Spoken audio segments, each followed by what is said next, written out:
Welcome back to VargasReef Chronicles, where coffee meets coral and reef-keeping conversations dive deep.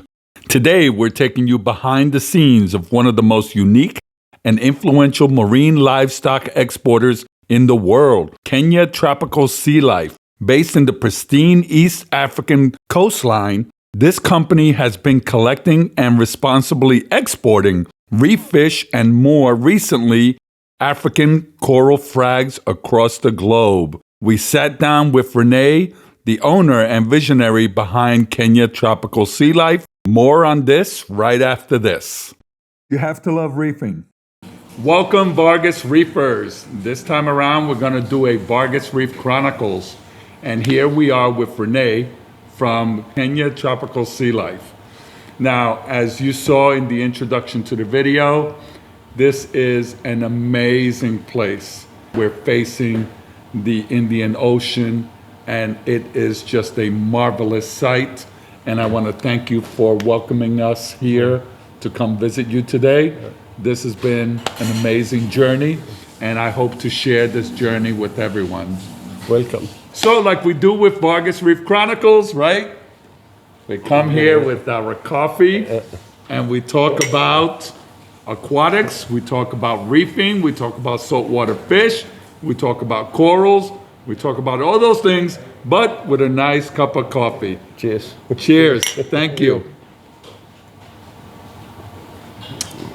Ooh, nice and hot, the way I like it. You know, I don't know how people drink iced coffee, but you know, I could never drink iced coffee. I love my coffee hot, even though it can be a hot atmosphere. Hot coffee is the best way to go. Well, like I mentioned earlier, we are here in Kenya, East Africa, looking at the Indian Ocean, as you saw in the intro. This is an amazing place. Now, what is even more amazing is that this man right here, René, has started this business how many years ago? 23 years ago. 22 years ago.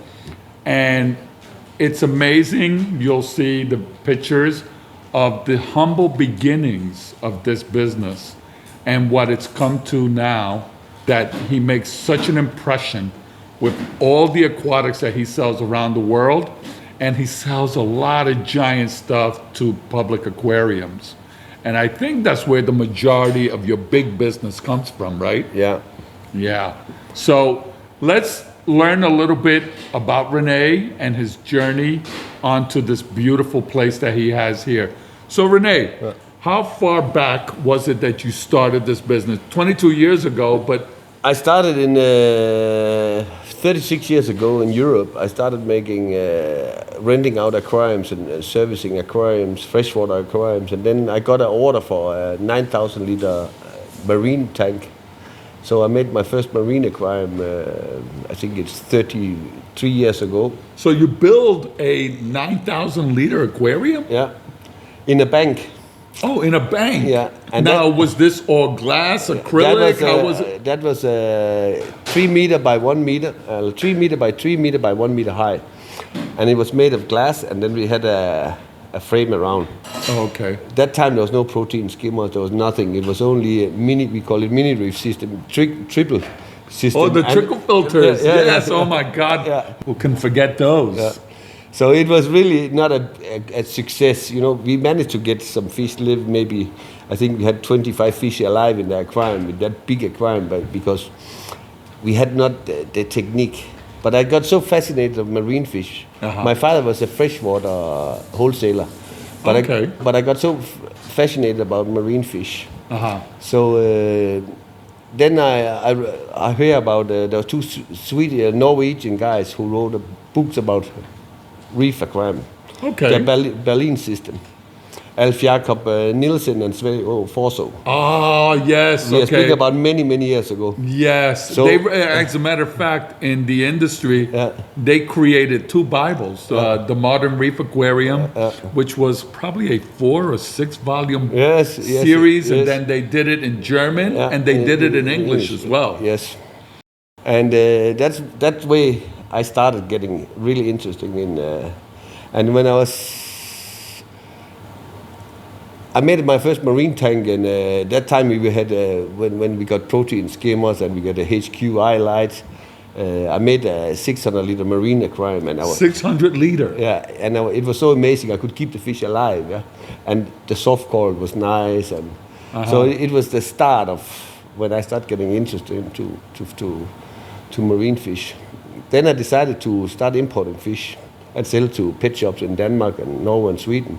Oh, so you became like a wholesaler? Yes. Yes. And I had a company called Waterline, and we actually expanded. We was quite big company and I used to travel around to Indonesia, Philippines, Kenya.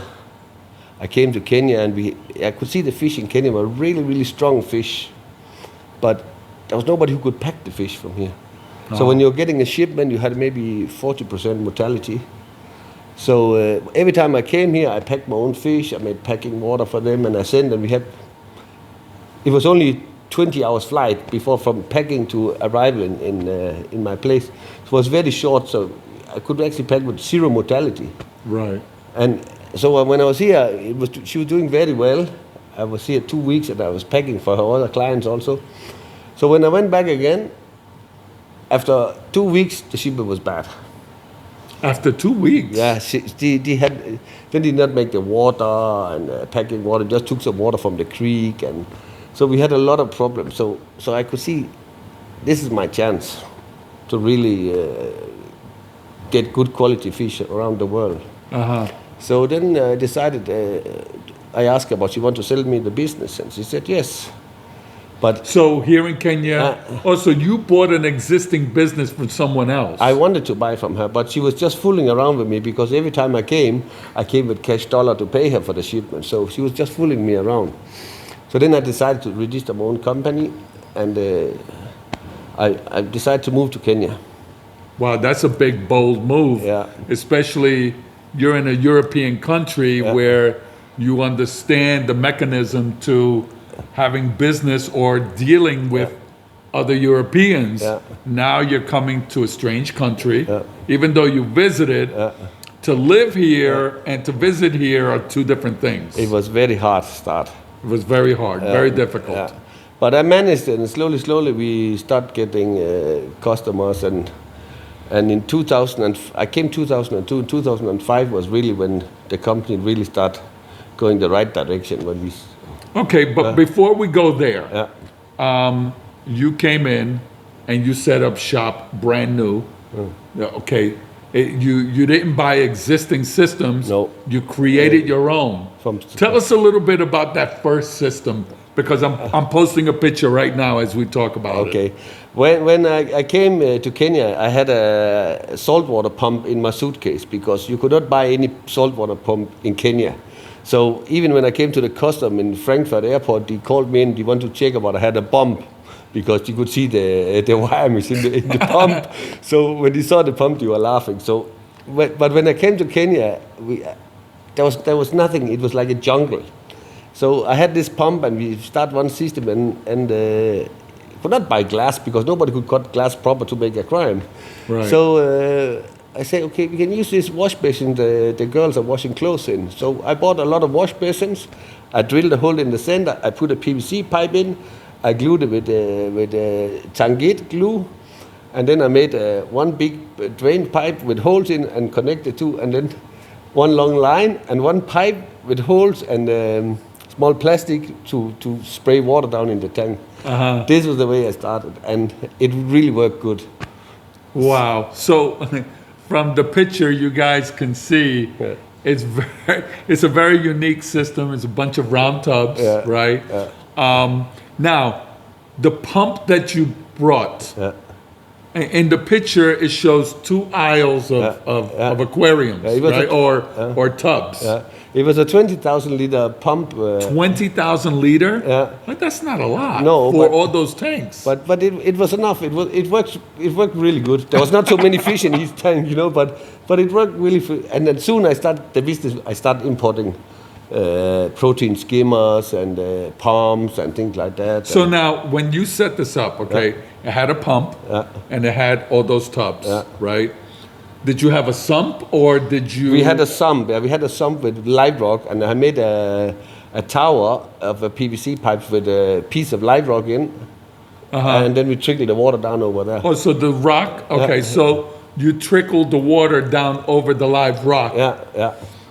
Plus the sump had live rock also. Yeah. Okay. All right. Yeah. So, very primitive, but it's working. But the funny part was when we had to change water because we could not get a water pump. We could pump water from the creek to the system. So my staff used to carry it in buckets.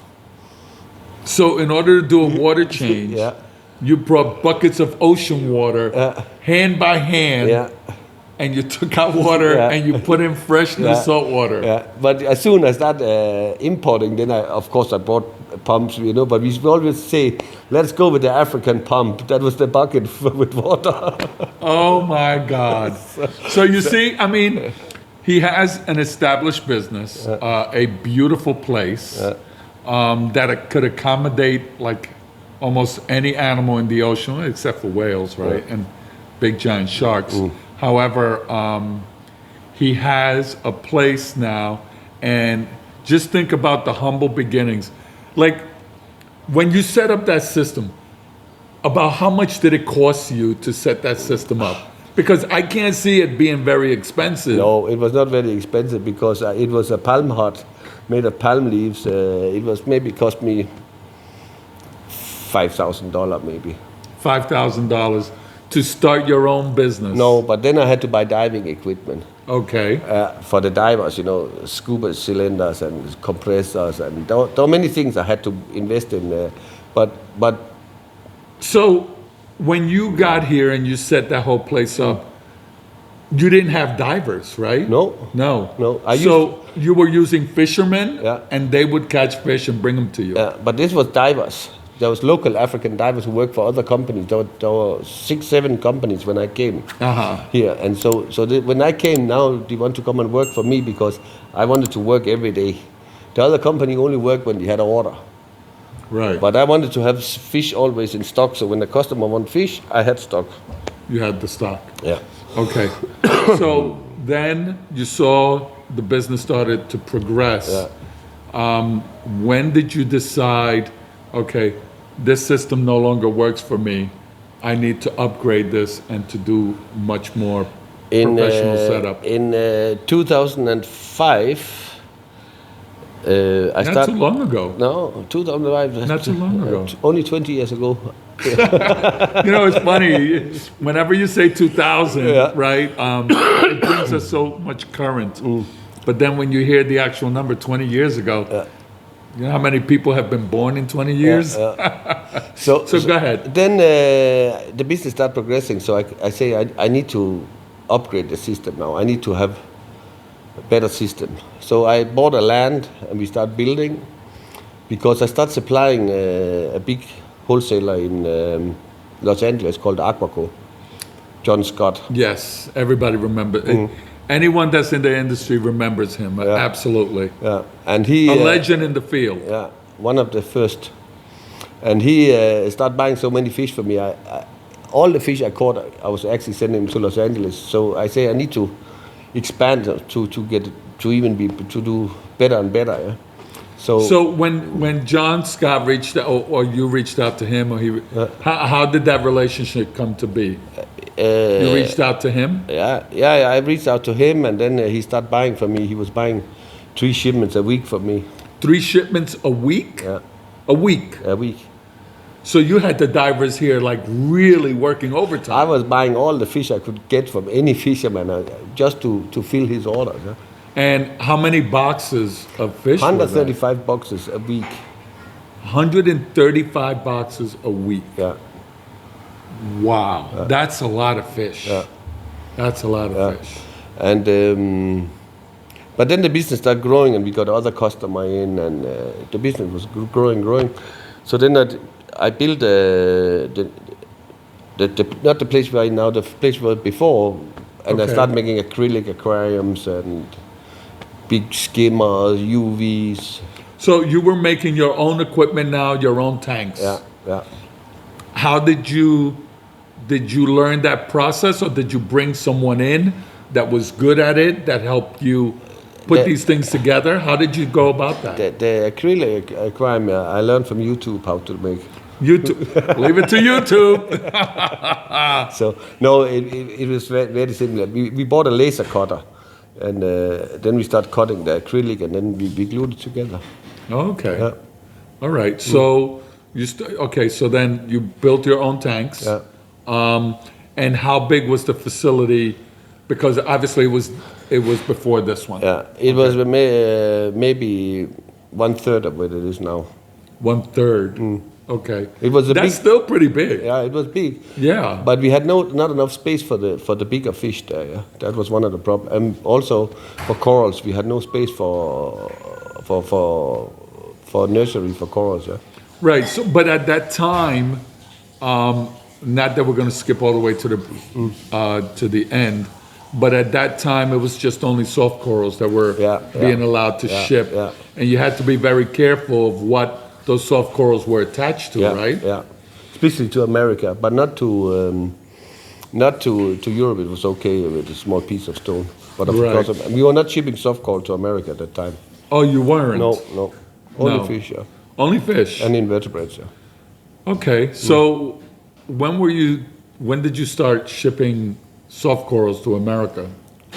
I have now after we start fracking mushrooms and things like that, we start shipping to America. But all of us have not been shipping soft corals. So, but there were other shippers from Kenya that were shipping. Yeah, they were trying to soft corals. Yeah. Okay. Yeah, because I remember receiving the Suspicularia from Africa, which was. At the time, it was like, wow, this phosphorus blue Suspicularia was like, that was an amazing piece of coral. There's actually, and I have images somewhere of it, there's a red Suspicularia, which I wanted to talk to you about that. A red Suspicularia that comes out of Kenya. And it was shipped to America many years ago, but imagine a red Suspicularia.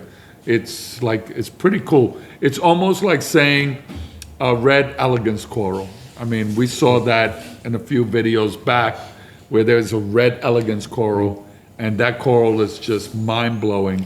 So imagine a red Suspicularia. That would be nice. Maybe you can get your divers to start looking for it again. The Suspicularia, the more north you go, the more bluish you get. Yeah, but more south you go, you get more neon blue. You know that really phosphor neon blue. Really beautiful. I have some pictures I can show you. Oh, okay. But the more south you go, the more. We'll show the audience with the pictures that you send me. Okay. Yeah. So all right. So you were shipping to the U.S. You were shipping all over the world. You had this beautiful facility now. What was your specialty? My quality. Okay. I could understand that. I've seen some of the shippers that ship out of Kenya, and I could understand there could be some quality issues because of the way their holding facilities are. It's really, in most cases, it doesn't even exist. But in this case, you have a holding facility that's mind-blowing. Did you always have that practice? I always had, when I was getting fish in from fishermen, I always have to acclimate them in, and plus we clean them for parasites and bacteria before we put them into our main facility. Okay. And before we ship the fish, when we get the order, 3-4 days before, we quarantine the fish to be sure that the fish is healthy and in super condition before we ship. So when you say quarantine, let's get some clarity on that, and so that way our audience understands. Because quarantine to some people mean 2 or 3 days. Quarantine to some people mean 24 hours. In your practice, in the way you perform your business, what is your form of quarantine? What do you do? How do you structure it? And how involved do you get the fishermen to make sure you're bringing in that quality fish? The fishermen we use is on each boat there's minimum 2 Philippines, to control the way that they catch the fish, bringing the fish up, decompress the fish because otherwise the fisherman can take the fish from deep water, just bring it up in the boat, and actually you lose that fish after 4 or 5 days. So the Philippine divers take care of the decompression of the fish. That the African divers, they don't just bring them up in the boat.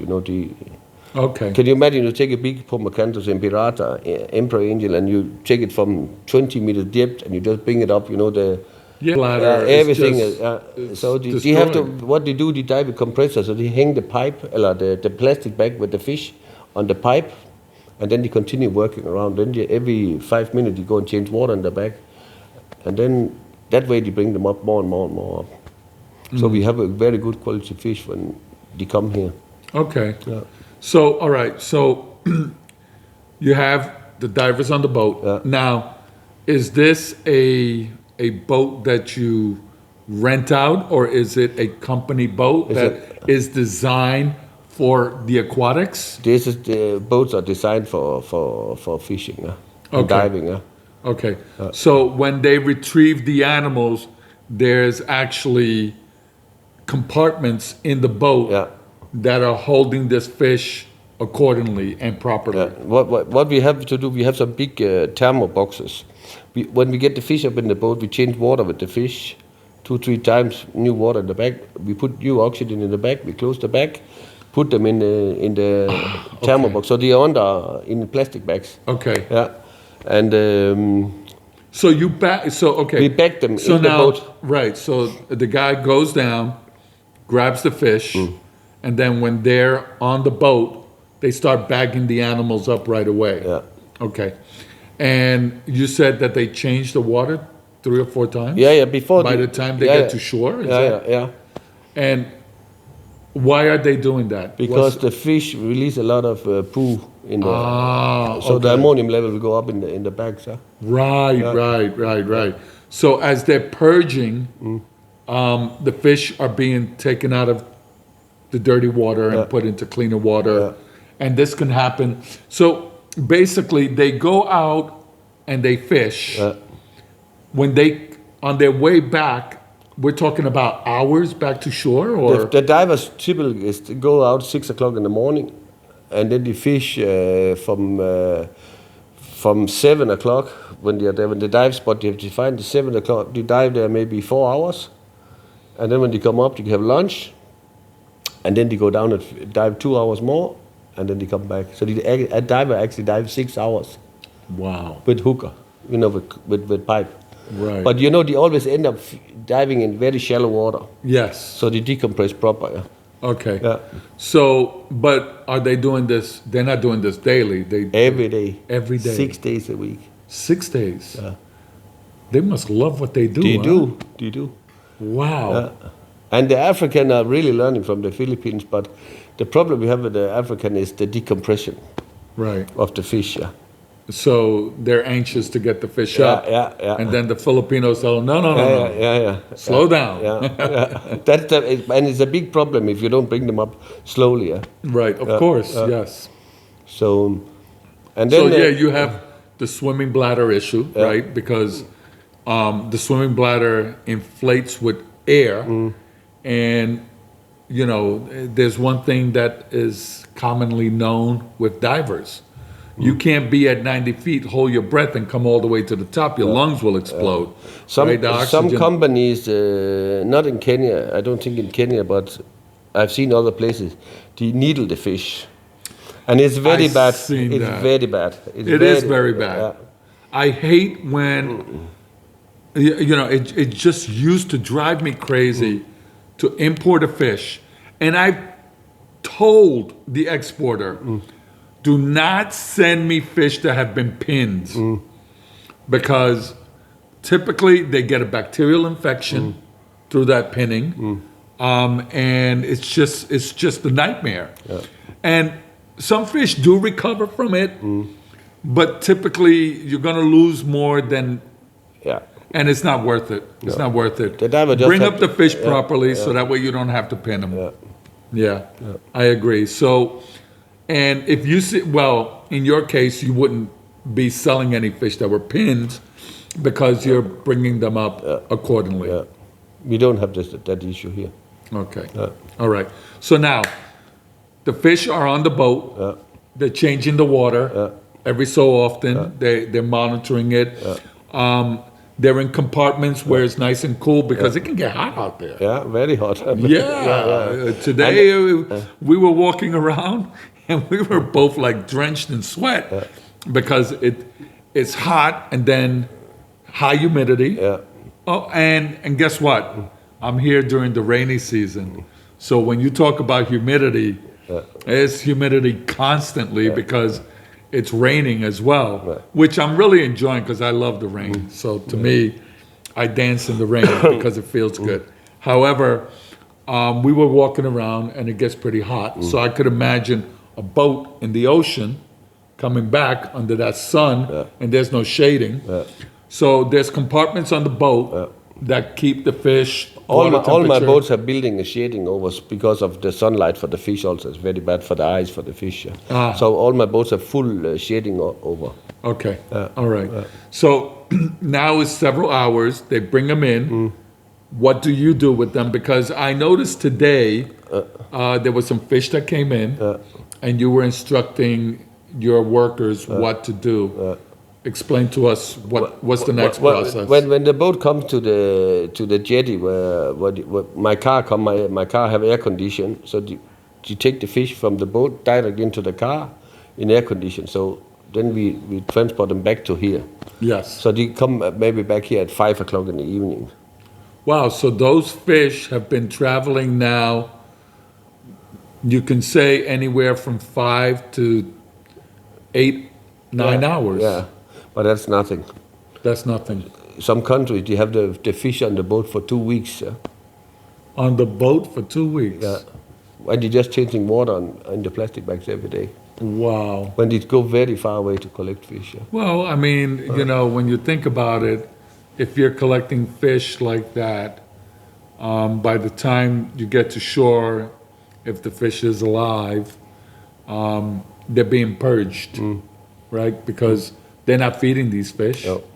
right? I think there should be a better way, however. But when we get the fish in here, we put them in quarantine for 18 hours in medicine, and then when they come into our main station, we feed the fish every day. So they used to eat. Okay, so as soon as the fish arrive, you put them in quarantine. Yeah. You said for 18 hours. Yeah. Now, when you say quarantine for 18 hours, it's observation, it's medicated water. Yes. Yes. Plus we check for damaging on the fish. Maybe if a fish have a damaged tail, we don't put it into the station, we put it in a hospital system type of thing to try to get it to recover. Yeah. And when the fish are in our holding facility, the people who work in the fish house, their job is to check the fish, feeding the fish, cleaning the aquarium, so they're always nice and clean. Right. So we try to keep it very, very clean. Okay. So you do an 18-hour quarantine. Yeah. And then you have more quarantine coming, right? Yeah. Okay. Tell us a little bit about that. So if, let's say you are a customer of ours and you send us the order. Now I take your order and I collect your fish 4 days before, 3 to 4 days before your shipment. I put them in a separate system where we can monitor the fish. We don't feed the fish. We monitor the fish that they are in good condition before we pack them. That way we are sure also that you get your full order, or maybe 90% of what you order we have, and we are sure that the fish is 100% in order. Right. I think you made some video. Yes. Yeah. Now, let's step back a second. So you do 18 hours, but do you hold the fish longer so that way you assure your customers of a better fish? Yeah. Okay. Yeah. So tell us a little bit about that. When the fish come into a warehouse, we have a lot of fish. So yeah, I saw that. Yeah. So we are of course always the one who came it's like a supermarket. Yeah, you take the oldest one first, and that one you export. Yeah, so Exactly. so you're guaranteeing your fish longer time. Yeah. Right. Yeah. And I notice also that, very interesting, you don't only have African fish here, right? I notice Caribbean fish. Yeah. I notice Red Sea fish, Yeah. Madagascar fish. Yeah. So you're bringing in fish from other locations to satisfy your customers' needs, yes? Yeah. Like we have a customer example, like in Dubai, who they don't only want African fish, they want to have variety. When they get a shipment, it's cheap of them to get a big variety of fish in one shipment to pay or the handling and things like that. That's why we bring in fish from more and more different places, so we have more variety. Okay, so tell us a little bit about, not exactly where you're getting your fish from, but what other countries do you get fish from? For example, the Caribbean fish. So you get Caribbean fish, but outside of Caribbean and Red Sea, what else do you get? Get Brazil. Okay. Yeah, we get Madagascar. Right. We get the Red Sea, of course. It's very close to here. Yes, right up the road. Yeah. So these are the places. But sometimes now we start getting flame angels and yellow tanks, and we are all the way trying to get more and more different varieties. Right. And that brings you to having an availability list that's not like every other exporter, which is really diversifying your company. Right? I know if I order from you, it's like a one-stop shop. You know, I call you up, I say, hey, René, I'm looking for this. When are you getting it? Or I'm getting it then. But Tony, I also have, and it's amazing, all the different varieties of fish, because let's face it, with African fish, you're only subjected to a certain amount of fish. And not everyone wants 50 exquisite wrasses, right? People want this wrasse, that wrasse, this other wrasse, this other, you know. And even though Africa can hold them, you, by bringing in fish from everywhere else, you know, actually allows people to order a nice diversity of fish. So kudos to you. Now, let's go back to, so you had this other facility, and what made you feel the need to expand to something bigger? What was the changing factor that said to you, okay, this is not big enough, or it's time for me to do something bigger or more different? What happened? What happened was we started supplying a lot of public aquariums and national aquarium. When you build national aquarium in Abu Dhabi, yes, we supplied beautiful place. 90% of the fish there. 90% of the fish. Yeah. Wow. Yeah, I think around 90% of the fish. Well, Redfin built a lot of the aquariums for that place. Yes. But so I was thinking maybe I could make like a one shop. If you need, you can get everything. Right. That was my. So, what was it that made you realize, okay, Abu Dhabi National Aquarium has built this giant facility, and I need to be able to take care of his order? What was so unique about that order that you had to go to this level of expansion? We had hammerhead sharks and other sharks. The other Hammerheads? We all the hammerhead sharks in Abu Dhabi come from here. Oh, yeah, the scallop hammerhead sharks. Okay. And I felt like I had a truck driving 24/7 for water from the ocean to the other place, because we were on the main road. We were not by the ocean. So it wasn't like this. Here we press a button, the water comes. It's amazing. Yeah. So I could see there's a need of moving, and build something bigger and more tanks, so we have more variety of sharks and rays and. Okay, so now you're holding sharks and rays, And when we talk about sharks and rays, are we talking about little sharks and rays, babies? Or are we talking about monster sharks and rays? We talk about babies because you cannot transport them by air. Okay. Because all of the sharks are pelagic, so they need to move around. Right, constant. So we are talking about juvenile sharks. Right. And then when the public aquarium get them, they grow them up themselves. Right, right. So they grow them up to this 6 feet. Like Blue Planet in Copenhagen, it's not me who supplied them, but they have hammerhead sharks who's 16 years old. And right now they have actually made it, you know. Oh, so they spawned the hammerheads. Yeah. Oh. This is our first time it's ever happened, yeah. Wow. So we are really waiting to see what happens next year about getting babies, you know. Well, that's going to be interesting. So now you have a process, and you developed a boat just to accommodate these aquariums with their shark demands and rays and all of that. Tell us a little bit about that boat. I went to, when was it, 2019, I went to South Africa to a shipyard. I said, I need a boat. And he said, what would you want to catch? Sharks? And he laughed at me. Live? I said, yes, live sharks. So we designed this boat. It have a very big fish tank. It can carry 25,000 liter water inside. Oh. Yeah. And inside the boat? Inside the boat. Uh-huh. So when we catch the shark, we can put the sharks in and they can swim around inside the boat? Inside the boat. Okay. Yeah. And when we go and collect sharks, we go. It takes us 18 hours from here to the breeding ground where all the sharks are. Okay, so all right, but you're not catching adults, right? No. Yeah. The juveniles, yeah. Right. So in this breeding ground, the juveniles are there. Yeah. Interesting. A lot of sharks. Okay. Yeah. So you're able to retrieve these juvenile sharks and put them right into a system that. It's got water circulating for them and everything. Yeah. So the water that those sharks require are collected on site? There's a pump who take it from the ocean. So it takes it right from where the sharks are? Yeah.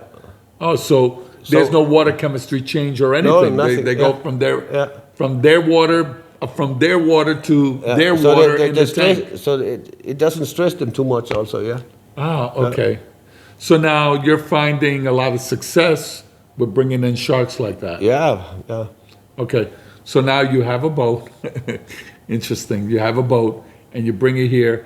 Now, when you got that boat, did you have this facility or the old facility? I had the old facility, but we sailed the boat from Saltwater Bay, the other side of South Africa, all the way here. It took two guys from South Africa 20 days to sail the boat here. Okay, so what are they doing with these sharks for the... There was no fish in the shark. You just moved the boat here, yeah? Oh, okay, all right. So now, but when you're catching sharks, My landing site is just here. It took me 20 minutes from the landing site to my new facility. But you had the boat in the old facility, no? Yeah. So when you were transferring the sharks from the boat to the old facility, what length of time was that taking you, and what did you do to make sure? 10 minutes. Oh, okay. So the facility wasn't that far off. No, it's very close to here, actually. Also, where we the are old now. facility. Yeah. Okay. And do you still use that old facility, or no, not anymore. Okay. All right. So, but now you have the convenience of having, you can bring the boat right here. Actually, I could if there was enough water, but it's going too deep. It's too shallow? Yeah, too shallow, yeah. Oh, okay. But there's just here around, it's not very far from here where we collect. Right. So in the car we have a tank built. So when we take the sharks in a stretcher into the car, it's a tank where you can swim freely also without stress. Inside the car? Yeah. Oh, that's amazing. Yeah. That's amazing. So it's a big operation when the boat comes. There's a lot of people involved. You know, we have to move the sharks from the boat and things like that. It have to go fast. Yeah. Now, are sharks, like some of the fish in our industry, are they seasonal? Yeah. Okay. Yeah. So there's only certain times of the year. So when you get an order from a customer who asks you, "Hey, I need blah blah blah shark," you're able to say to him, well, I won't be able to get that shark for you until Yeah. a certain time of the year. In the rain season is actually when you get most of the sharks. Well, we're in the rain season now. In 3 weeks, he's going out to collect. Okay. We need them to grow up a little bit to be stronger when we go. So then, okay, you go out, you collect these sharks. You're able to have an order for these sharks? Yeah. Yeah. Yeah. And so, and how long do you keep the shark in the facility before you send them to a new home? Minimum 6 weeks. 6 weeks. Minimum. Yeah. And at that point in time, you got them feeding, you got them clean them for parasites and ensure they're in good condition. Parasites and everything else. Do you usually find that they're infested with parasites or something, or a lot of them come in pretty Depending clean? on if it's the bottom race, they are having a lot of funny things we have to clean out. Oh, the rays. Yeah. Yeah. Yeah, a lot of. So you have a whole process for cleaning the rays, so that way when they go to these aquariums, they're free of. Yeah. Okay, and that's a whole process. Yeah. Okay, so now you come, and what was the deciding factor to build this facility? Because I could see the public, there was a demand for somebody who could supply sharks and rays and bigger fish to public aquariums. Right, so you needed these pelagic fish. Because I noticed in one of your large outdoor holding tanks, I saw a bunch of jacks in one of them. And then there's a couple of little nice surprises too with one of the fish that came to greet us, That was pretty cool. Okay, so now you decided, okay, I have to find a new location. How did you get so lucky to find a location on the beach? I don't know. It was pure luck. This is the guy who had it. He really needed to sell it, and luckily he met me, and I had a little bit money to buy the land. So it was lucky. It was really lucky. Yeah. Because I get the best water just outside my door. I mean, yeah. 1.5 kilometers out, I get the water. So you set up the place, and you set up the place in mind that you're going to retrieve water from the ocean. In the ocean, and where you're retrieving water is actually a coral reef, right? Yeah. So there's corals there and everything. Yeah. And the water current is strong. Right, because from what I see, it is very strong there. Yeah. You were telling me the blonde nasos are out there. Yeah, just outside my window. Could you imagine? Right outside his window, there's blonde nasos swimming around and enjoying their life until he goes out and catches them. Then there's a new enjoyment, our enjoyment. And I saw some beautiful blonde nasos at your place. It's just fascinating.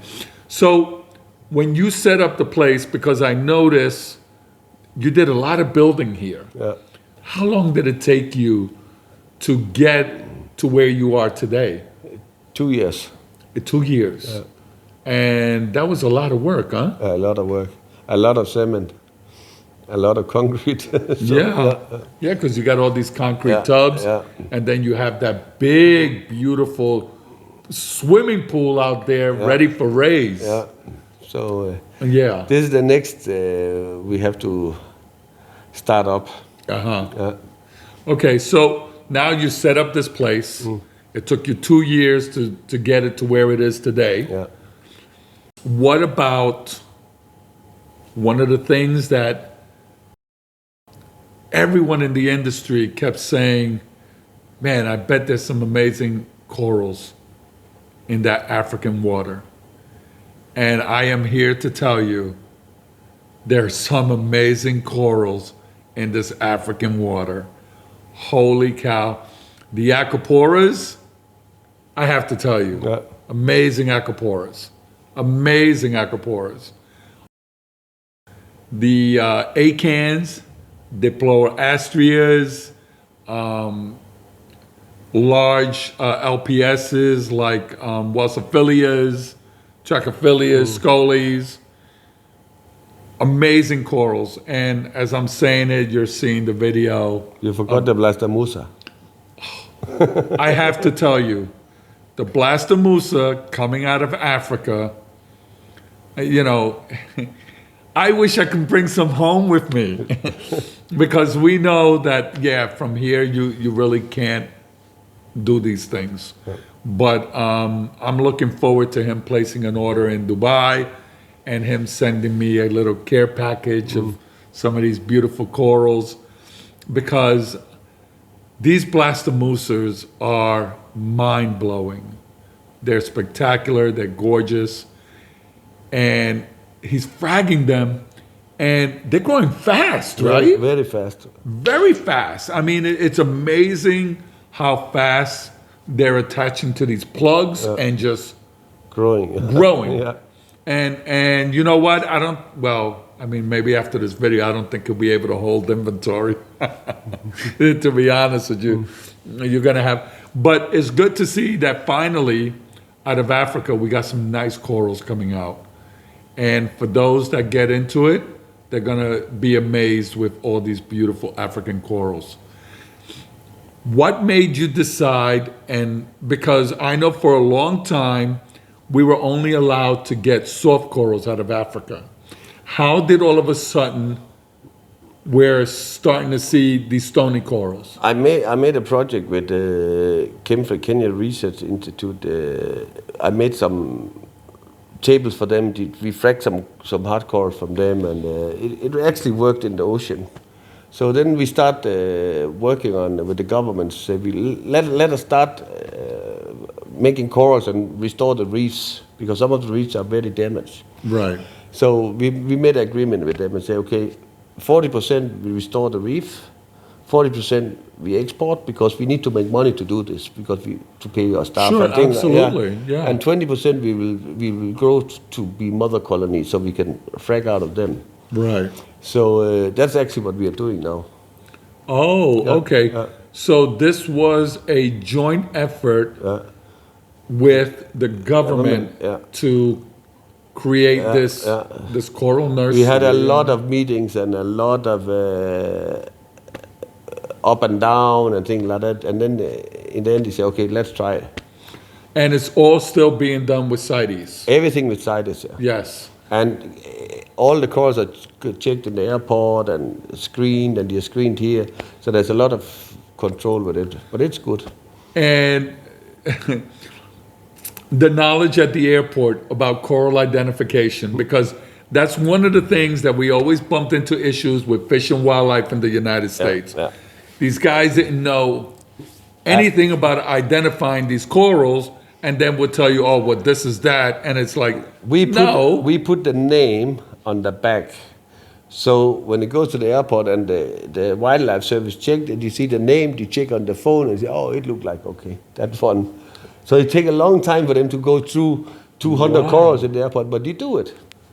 Wow. But we put a name on each bag, so otherwise you will never find out what it is. Right. So it is Acropora, it's Acropora, you know. So then they can Google and Acropora. Okay. Okay. So we try to help them also. We don't want to have any doubt, you know. Right. Right.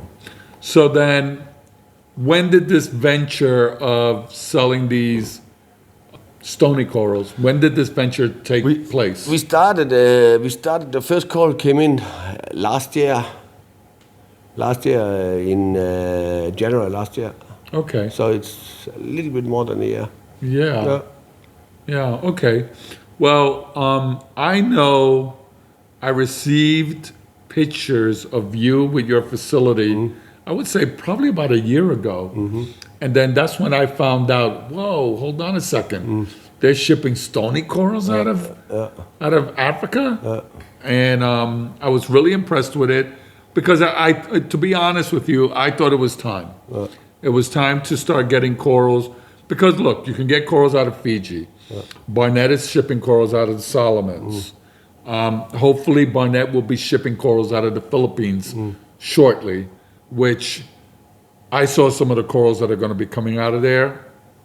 Really, really amazing corals. Yeah. Then we got Indonesia. We got Australia. We have Fiji. Tonga. So Tonga. So we have several locations which I think is good for the industry, because we as the industry can help. Because look, let's face it, up until the 1980s, we were told, and I have literature that clearly state that these animals should not be kept in captivity because we don't know how to keep them. Hey, excuse me. Cheers. Coffee, we forgot.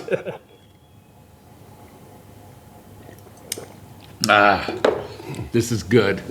Okay, so we were told for many years that we cannot keep corals in captivity and that it should be done only in the public aquarium setting.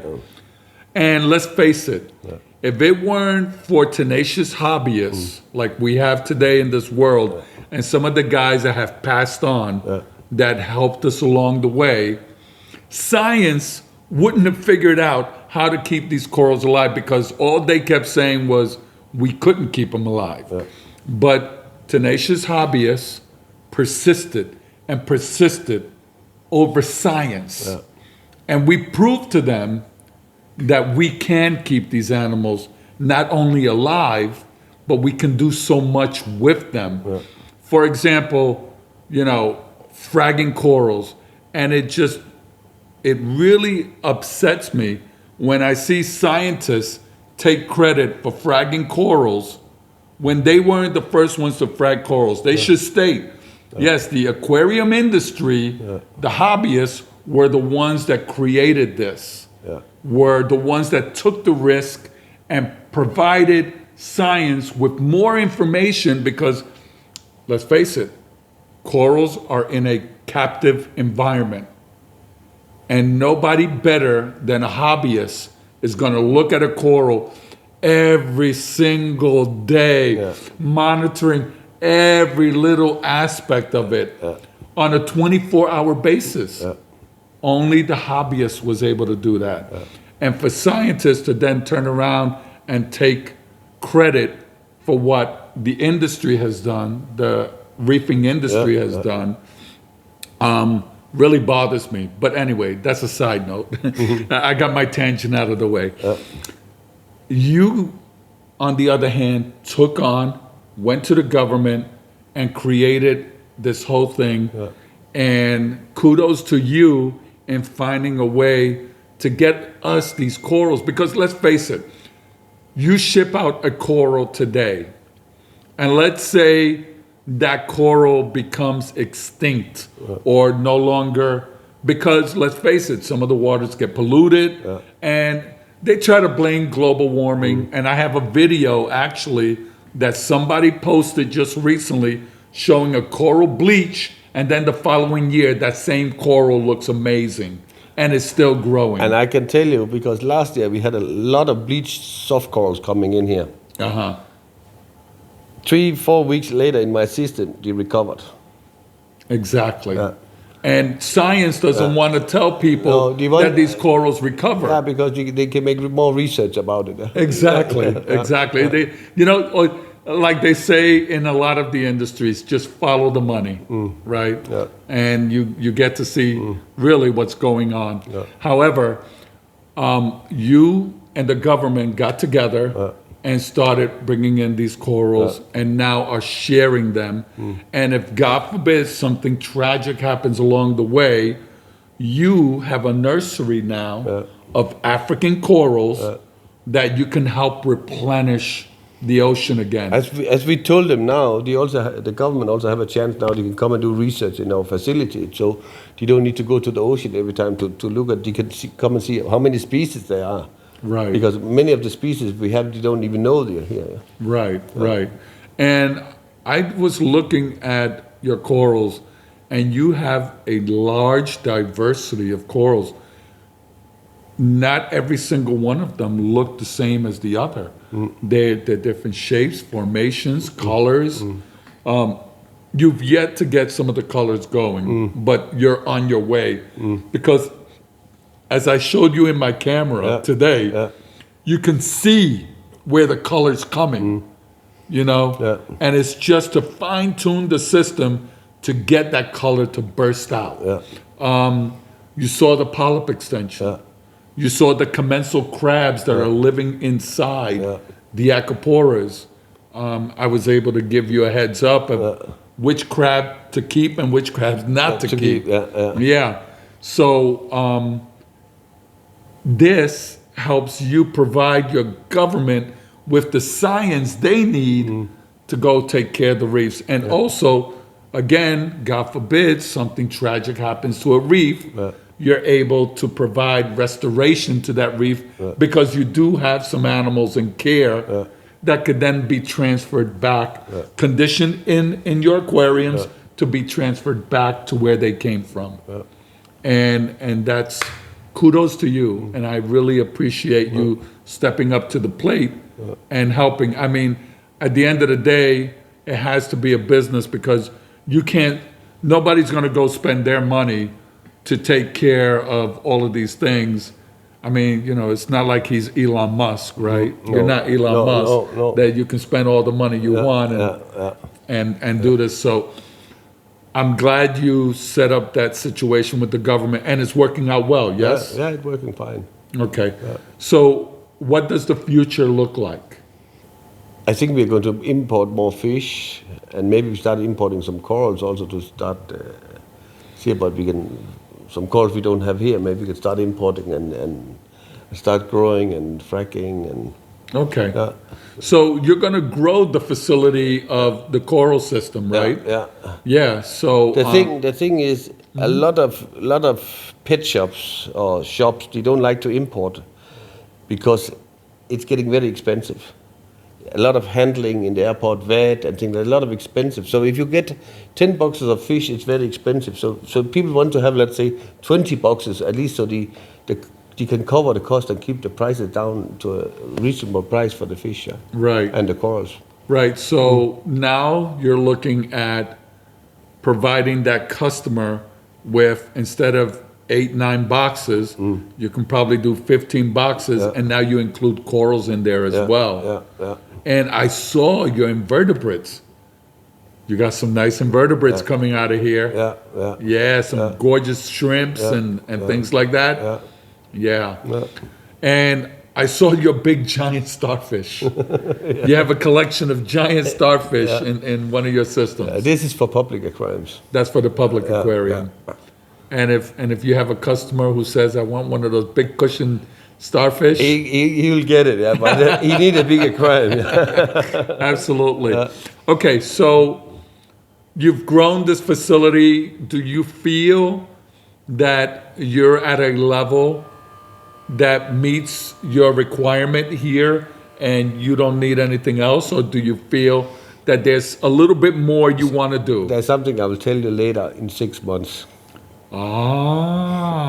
It's happening. So 6 months from now, we have to come back and, so this is another way of you telling me, I want you back here in 6 months? Hey, not a problem. I really, I have had so far a great time. You are an amazing conversationalist. You have a lot of knowledge when it comes, and like I said to you earlier, you've been through a lot of R&D, and every company has to go through R&D in order to reach a certain height, right? And you've been able to do that through your 20 plus years of being in this industry, with good times, bad times, failures, successes. So in your opinion, were those first years worth it? I was nearly going back to Denmark when I came, but yes, it has been worth it. And I love what I do. Right. I love to do something, and if I can do it better, in the morning I cannot wait to wake up and come and see how I can improve things. And one of the things I notice about you, which a lot of people put a chip on their shoulder who have a business like this, you're willing to learn more stuff. And from the moment I arrived, it wasn't about look at me and look at all the things I know. It's you're expanding your base. You have another comrade that came to visit, Yeah. and he's helping your girl in the facility. Tell us a little bit about that. Yeah, he's here to help our to streamline things and get some more. Mention him. Mention his Mr. Joseph, sitting there. Yeah, he's here to help us to streamline the quality and get things more under control. Plus, we are starting a breeding facility. We're breeding fish. So he's going to help you get to that level. Yeah. So see, there is a point of he's expanded to this, but he's also now considering breeding fish here as well, which that is challenging. That is challenging. Yeah. But with his help, I'm sure you're going to be very successful at it. Yeah. So what made you decide that that is a path you wanted to take? Because I think it's the future, and I can see the demand on the fish. Like I have now for the last 2 years, I've grown up some golden trevally. We are going to start breeding on. So I could see there's a big demand for farm fish. Yeah. Right. So let's say, for example, like the golden trevallies, they get pretty big. Yeah. And they're food fish too, right? Yeah. So it's a possibility that you could develop a food fish line here in Africa to start growing food fish and help fishermen out in the ocean, right? To create a sport on going out and catching these trevallies and things like that. Yeah. So that's your goal. Yeah.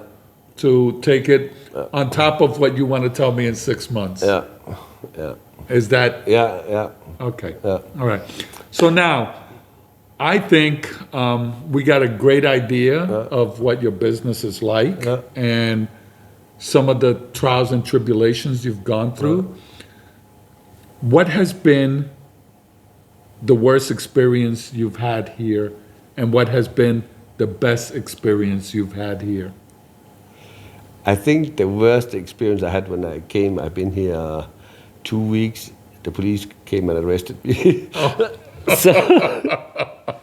So they probably thought you were a smuggler or something? No, there was somebody who did not want me to come to this country and export fish. So the immigration came and arrested me and put me in jail. Immigration? Yeah, he said I did not have a work permit. I had a work permit, but he said that was not a work permit. But it was corruption. So I managed to come out of the cell after 18 hours, me and my father. Means my father was with me. Oh, you and your father both were put in jail. Yeah. So that was Welcome to Kenya. welcome to Africa. But I think that was my worst experience because I'd never been in a jail before. So that was shocking. Really. Must have been very stressful. Very stressful. Yeah. But luckily there were some good people who helped me out, and I'm still here. Yeah, and you're still here. Yeah. So. Now, what has been your best success? My best success, I think, was when I got the first hammerhead shark to eat. You have what? The first hammerhead shark. When okay. I got it in my station and I got it to eat food. I think this was the biggest thing for me ever. Right, because hammerhead sharks have a reputation of not doing very well in captivity. People are saying to me, forget about it, you cannot keep them. Right. And I have proved them wrong. Right. So that I think was my biggest. When that hammerhead shark took that piece of fish, that was amazing. So that was your. Then I knew now I cracked the code for hammerhead sharks. Right. I think that was the most amazing thing. Now this shark. Yeah. How big was this shark? Was 75 centimeter. 75 centimeters. I even have a video in my phone. I will show you. Oh, we got to show the audience this, Okay, right? we'll do you that. guys want to see this? Yeah. Yes, of course they do. Yeah. So yeah, you're gonna need to share that video with me, and then we'll share it with them. Yeah. Oh, and I haven't even seen it yet. I haven't seen that video. I've seen. You never asked me what was my biggest thing, but I think this was my biggest triumph. You know, when I managed to keep that shark alive. Right. Because right. everybody was telling me it's impossible. Again, in 1980s, they said keeping Acropora was impossible. Yeah. And here we are in 2020, in the 2020s, right, where we're keeping, not only are we keeping Acroporas, we're spawning them in captivity now. Yeah. You know, Jimmy Craig's is doing a great service to this industry by spawning Acroporas in captivity. Now, is it possible that they have been spawning, but we have not been observing it? I know I had Favia spawning in my system back in the early 2000s, right? And I even provided Dana Riddle with an article. Well, Dana Riddle wrote an article, and he asked me, hey, have you ever? And I said, yeah, and I sent him pictures of this Favia spawning. So, but Jamie has actually cracked the code on how to get these corals to spawn in captivity. And then now we're taking them to the next level by grafting them. So we're crafting Acropora. So what I'm trying to say is, we as determined individuals, you were determined 100%. When somebody said to you, no, it can't be done, you said, wait a second, I'm going to prove that it can be done. And you did, you know? So kudos to you for doing that. Now, this has been a great interview, but before we leave, I want to ask him one more question to service all our viewers. For the hobbyist end, do you have any advice for the hobbyists on either keeping their fish? What kind of advice would you give our hobbyists to try to make them a little bit more successful? Be a little bit careful what kind of fish you buy. Don't just go into a picture, oh, I like the color of that one, and buy that fish. Do your research before you buy a fish, because it's not all fish you can stay together, you know. And right. I think that's one of the things I've seen. People do big mistakes, you know. Oh, I want that fish and I want that fish, and you know they end up coming home and it's going to be a disaster. Right. Yeah. So do your research. Take a look at what you're buying. Don't just buy it because it's beautiful. I know, for example, I love keeping my reef aquariums. However, I will never put a centropyge in my reef aquarium, no matter how beautiful they are. And I'm attracted to centropyges. A flame angel, I mean, man, there's nothing more beautiful than a tiny little flame angel. Or the flamebacks from here. They're gorgeous, but what do? They pick on corals all the time. So, and I can tell you, I know I've heard it, oh, mine never pick on corals. Trust me, they pick on corals. You just haven't seen it yet, or you're ignoring the fact that they're doing it. So, the advice that you provide is very important. Everyone should do their research. And not only just on fish, but also corals. You know, some corals are dangerous to other corals. And some corals will take over your whole tank if you let them. So doing your research is vitally important. Now, I want to thank you for inviting us here. This has been really an extraordinary visit. You know, I visit many places around the world, and I always come back with something positive and something good. And in your case, I really enjoyed the fact that I came to a location that I never been to Africa. Well, sorry, I never been to Kenya. And to come to Kenya and not know what to expect, because I really didn't know what to expect. The people here are truly inviting. the hotel that I stayed at or that I'm staying at, the people just could not be more arms opened because it was amazing the treatment that I was getting from them. The place is amazing. The colors, most amazing to me was a cow walking alongside the road as we were driving, and this cow is just walking, and I'm like, this cow has no owner, and the driver's telling me, no, the cow, he's just wanders the street, you know, and then there's sheeps and goats, and I'm like, okay, oh, donkeys? You know, it's pretty amazing. And we're talking about in the city, right? Yeah. I mean, we're not talking about in the outskirts. Yeah. We're talking about in the city with a lot of people, a lot of traffic, and here's a cow. Yeah. And there's a donkey. Yeah. And there's the goats. Yeah. And it's like, okay. And they know what traffic is. They don't get hit by cars. So it's been a very inviting country. I really appreciate the hospitality you have given me. He has a cook that can make extraordinary food. And I am not, and anyone that knows me knows, I don't eat soup. Only soup I eat is chicken soup if I'm sick, or lentil soup on other occasions. Those are my two favorite. That's it. I had tomato soup that did not look red, and it was a tomato soup. Oh my God, this thing was amazing. And, you know, when I go to another country, I always say, try that cuisine. So I jumped in, I tried it. It was great. An African chef, right? Yeah. And he's a great chef. So once again, thank you for inviting me. I really appreciate your hospitality. Yeah. I appreciate your place. You're doing an amazing job. Keep going forward, because I know that another 10 years from now, this will probably be different, because I could just see you as an innovator, always changing, always doing something. Hope. and again, thank you. Welcome.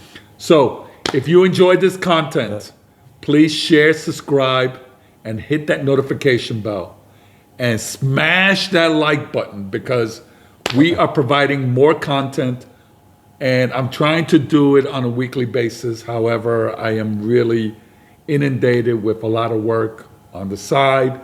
So I will provide you with more content, but share and subscribe and help the algorithm. Send this man some questions. If not, send them to me.